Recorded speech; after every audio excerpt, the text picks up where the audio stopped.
It was originally going to be a much bigger tour. Obviously, when we normally see Charles on Australian soil, he tries to see as much of Australia as possible, visiting as many states as possible. You know, previous trips I've done with him have been dashing all over the country. And this time it is just Sydney and Canberra. And also there was supposed to be New Zealand attached to the tour, and New Zealand had to be cut off. And this was all on doctor's advice. You know, the King is a workaholic. He's been very keen to get to Australia as soon as he was crowned, but the doctors need for him to rest. So today, for instance, we have a rest day for the King and Queen. It's been a long flight. They won't be doing anything today, at least anything in the public. And then after that, we have time in Sydney, short time in Sydney on Sunday in public eye.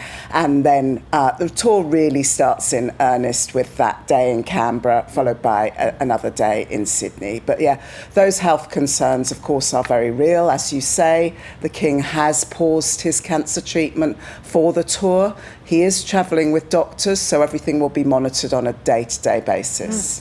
It is a very significant trip, though, given that it is the first since King Charles took the throne, and then also heading over to the Commonwealth Heads of Government meeting in Samoa as well. Yes, and I think that Commonwealth Heads of Government meeting is probably why we managed to secure it. It's the first realm he's visited as well as King, so that's very important. And the first time Australia has had a reigning king on our shores. Of course, we had his mother, the Queen. Yeah. Now, as you say, it is the first king to visit Australia, a very different Australia to the one he visited in 2018 for the Commonwealth Games, obviously.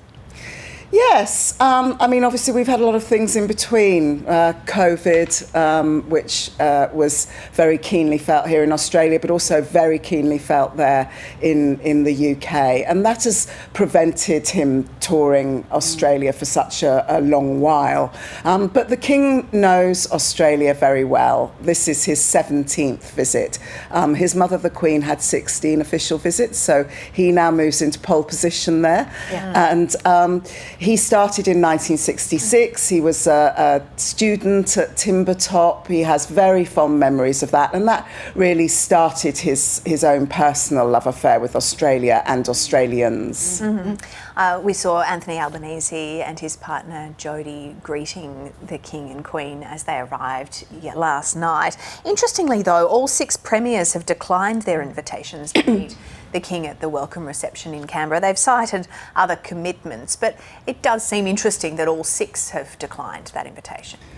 Yes, it is interesting, and it has been noted around the world, of course. I mean, the most important people to be at that parliamentary reception are the governors, of course, and the Governor-General, who are the King's representatives here in Australia, and the government will be widely represented as well, as will everyone in Cabinet, and lots of other Australians. But I think, you know, it has been called a royal snub around the world, and I'm not surprised it's seen as that. It does seem a little petty, I think, and it does seem inappropriate, and I am surprised premiers have done it. Some have got better reasons than others, but you would think attending a couple of hours for a reception in Canberra at the request of the Prime Minister hosting the King and Queen would be something that they might want to go to.